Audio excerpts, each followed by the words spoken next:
শ্রীচরণ। অতএব রাধা শ্যাম সুন্দরের কৃপা লাভ করতে গেলে বৃন্দাবনের আশ্রয় করো। তো এখন মনকে উপদেশ দিতে গিয়ে বললেন কি, রাধা বিহার বিপিনে রমতাম মনো মে। রাধার বিহার বিপিন, সেই বৃন্দাবনে তোমার মন অভিরমিত হোক। হে মন, তুমি রাধার বিহার বিপিনে আনন্দ লাভ করো। যথা পরিরসে মন স্বয়ং অনঙ্কুশে ধাবতী। বৃন্দাবনের প্রভাবে প্রজাশ্রয়ী ব্যক্তির নিরঙ্কুশ ভাবে মন হরিরসে নিমগ্ন হয়। পরম সৌন্দর্য মাধুর্যময় মনোহর রাধা গোবিন্দের চরণে নিবিষ্ট হয়। এই জন্য বললেন, আমার মতো জীবের কি দুর্গতি। রাধা রাধা বিহার বিপিনে অবস্থান করেও যে কোনো অনুভব নাই। রাধারানীর বিহার বিপিন ব্রজেতে অবস্থান করেও তো আমার কোনো অনুভব হচ্ছে না। দেহ দেহে আবেশে সব কিছু ভুল হয়ে যাচ্ছে। শরীরের আবেশ, সংসারের আবেশ, তো এইসব আবেশ নিয়ে আমরা পড়ে আছি। এই জন্য প্রবোধানন্দ সরস্বতী পাদ তিনি বললেন কি, বৃন্দাবনের স্থাবর জঙ্গম সব কিছু চিন্ময়। এই ভাব নিয়ে ব্রজবাস করলে ব্রজবাসের ফল লাভ করা যায়। শরীর মন বাণী দিয়ে যদি ব্রজবাসীগণ স্থাবর জঙ্গমের প্রতি জড়িয়ে বুদ্ধি নিয়ে কোনো অপরাধ করে বসে, তাহলে ব্রজরসের অনুভূতি আর হয় না, বাধা পড়ে।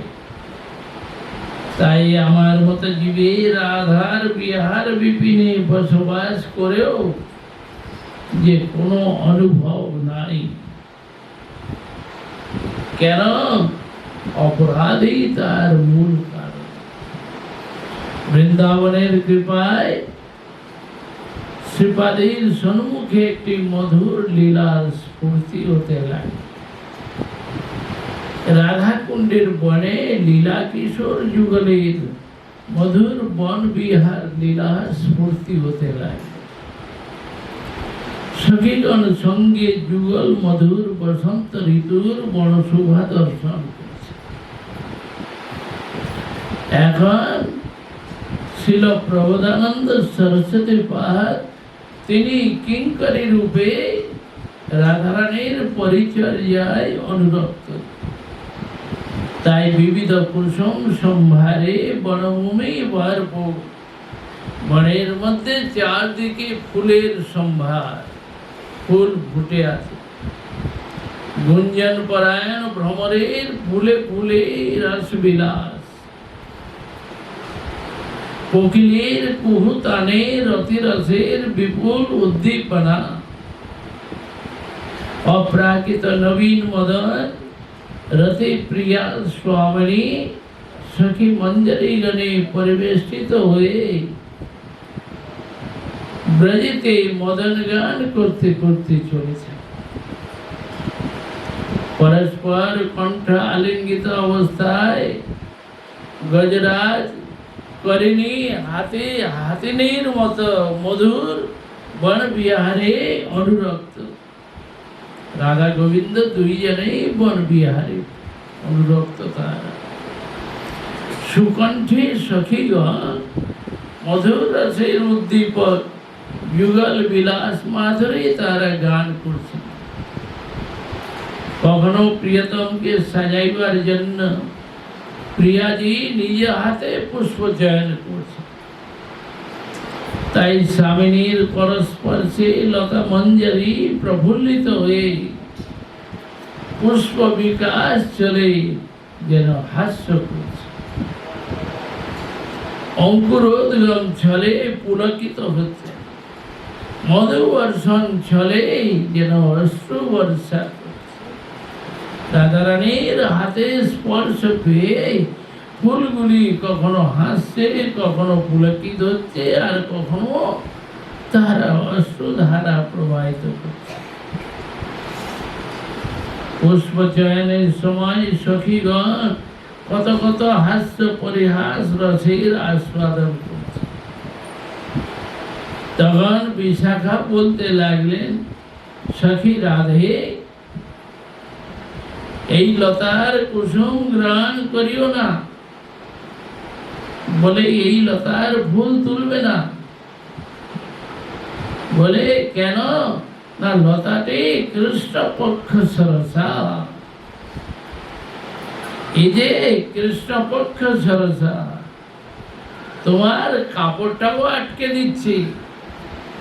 পরিহাসের ব্যঞ্জনা এমন, একদিকে যেমন বলতেছে কি লতাটি কৃষ্ণপক্ষ সরসা, অর্থাৎ কৃষ্ণপক্ষে প্রস্ফুটিত হয়। এই লতার ফুলগুলি কৃষ্ণপক্ষে ফুটে।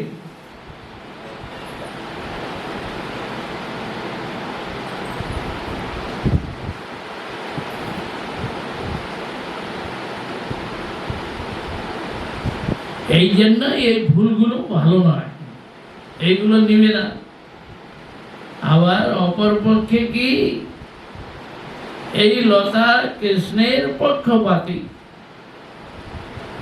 তাই তোমার কাপড় আটকে দিচ্ছে।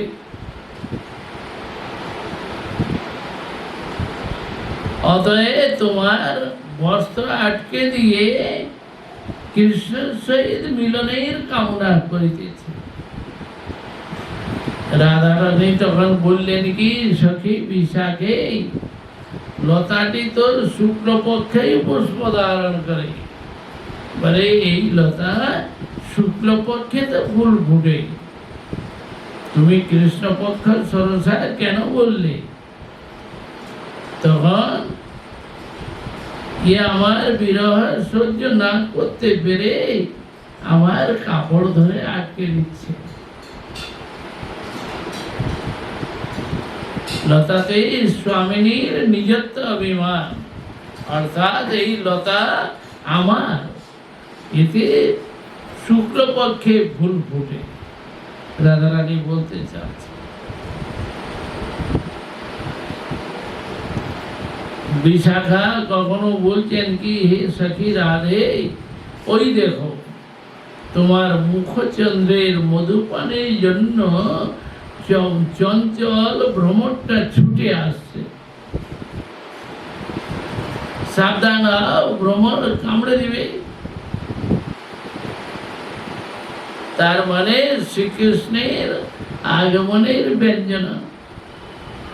রাধারানী বললেন কি, সখী, তোমাদের ন্যায় সুন্দরীগণের সৌরভে যুক্ত এ মুখকমলের মধু ত্যাগ করে ভ্রমর আমার দিকে আসবে কেন? আরে তোমরা তো অপূর্ব সুন্দরী, তোমাদের মুখের যে সৌরভ সুগন্ধ, এখন সেই মধুপান ছেড়ে দিয়ে আমার দিকে কেন আসবে?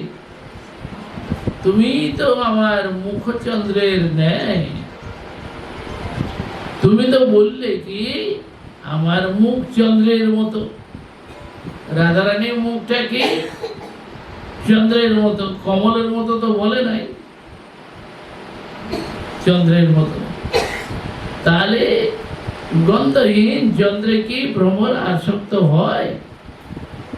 ভ্রমর কোথায় যাবে? পদ্ম ফুলে, ফুলের মধ্যে বসবে। তো চন্দ্রের মধ্যে কি গন্ধ আছে? কোনো গন্ধ আছে? কিছুই নাই। তুমি তো বললে আমার মুখটা চন্দ্রের মতো গোল। এই প্রকার কত কত রসকথায় ডুবে গিয়ে তাহারা পুষ্প চয়ন করছে। তো ছিল প্রবোধানন্দ সরস্বতী পাদ কিঙ্করী রূপে তিনি এখন দিচ্ছেন কি রাধা करावचित पल्लव बल्लरी के राधा करावचित पल्लव बल्लरी के राधा रानीर बिहार विपिन এই বৃন্দাবনে রাধা রানীর করকমল স্পর্শ হয়ে লতা পল্লবের কি অপূর্ব শোভা, লীলারসের ভিতর দিয়ে বৃন্দাবনের নৈসর্গিক শোভার আস্বাদ। কখনো রাধারানী উচ্চ শাখায় গাছের উপরের ডালে পুষ্প চয়ন করতে গিয়ে বাহুমূল প্রকটন নিয়ে স্বাভিযোগ প্রকাশ করলেন। মানে হাত উঠিয়ে এখন ফুল তুলতে যাচ্ছেন, হাত উঠাতে গেলে পুরো হাতটা তো দেখা যাবে। শ্যাম সুন্দর তাতে আকৃষ্ট হয়ে ওই দিকে ছুটে আসছেন। রাধারানী উচ্চ শাখার পুষ্পটি হাতে নাগাল পাইতেছে না, তো ফুলটা তুলবার জন্য রাধারানী উপর দিকে হাত বাড়াচ্ছে। আর অপর দিকে কৃষ্ণ কি করেছেন, গাছের আড়াল থেকে এসে ওই ডালটা পা দিয়ে চেপে ধরেছেন। যেমন চেপে ধরেছেন, নুইয়ে দিয়েছেন। তো রাধারানী তেমনি পুষ্পটি চয়ন করবার জন্য চেষ্টা করছে, উপরে ফুলটাকে তুলবার জন্য। ওই সময়ে শ্যাম সুন্দর পা সরিয়ে দিয়েছে। যেমনি ফুলের ডাল থেকে পাটা সরিয়ে দিয়েছে, রাধারানীর সুকুমারী এখন শাখার ডালে বসে এখন ফুল তুলছিলেন, আর এদিকে এখন গাছের ডাল উপরে চলে গেছে। তখন রাধারানী ভয়ভীত হয়ে গেছেন। ললিতে ললিতে ললিতে শ্যাম তখন হাততালি দিয়ে হাস্য করতে লাগলেন। ললিতা শাখাটি আবার অবনমিত করিয়া দিলে, আবার ললিতা দেবী যখন গাছের ডালটা আবার ঝুলিয়ে দিলেন, তখন রাধারানী নিচে নামলেন। এইভাবে কিঙ্করী রূপে শ্রীপাদ তিনি দেখতে পেলেন রাধারানীর মধুর পদাঙ্ক পুত বৃন্দাবনে অপূর্ব শোভা, যে প্রকৃতির বুকে কেমন এই অপূর্ব শোভা বিস্তার করছে। সেই জন্য বললেন কি রাধা পদাঙ্ক বিলাসন মধুর স্থলে কে। রাধারানীর পদাঙ্ক পুত বিলাস ভূমি বৃন্দাবন ধাম, লীলার ভিতর দিয়ে ইয়ার অনুভব তিনি লাভ করলেন। এখন পুষ্প চয়ন করা হলো। একটি রত্নবেদিতে বসে রাধারানী বিবিধ প্রকার ফুলের অলঙ্কার করে নিজে হাতে শ্যাম সুন্দরকে সাজাইতে লাগলেন। পাখিগুলি রাধারানী যশগানে মুখর।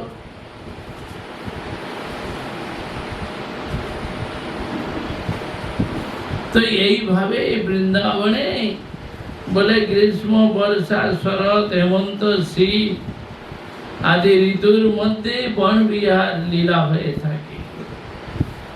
তো সেই বনবিহার লীলার মধ্য দিয়ে বৃন্দাবনের পাখিগুলি কি করছে, রাধারানী যশগান করতে লাগলো। পাখির মুখে রাধারানী যশগান শুনে সখীরা সব শ্যাম সুন্দরের আনন্দ বৈবস্য দেখতে লাগে।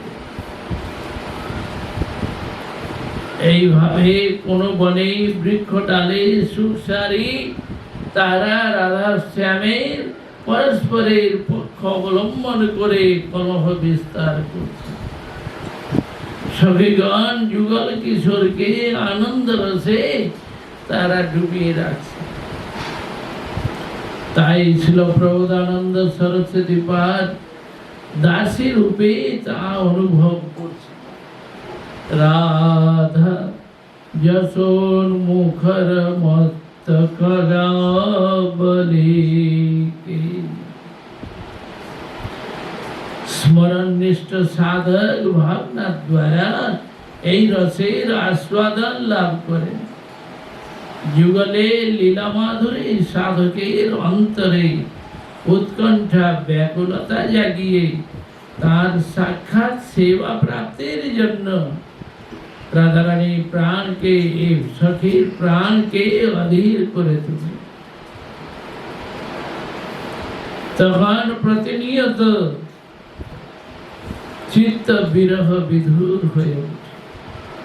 সতত নিরন্তর প্রাণেতে লালসা জাগে কবে সেই রাধা গোবিন্দের সাক্ষাৎ সেবা লাভ করে আমার জীবন ধন্য হবে, কবে হেন দশা হবে সখী সঙ্গ পাব বৃন্দাবনে ফুল গাথে দোহাকে পরাব।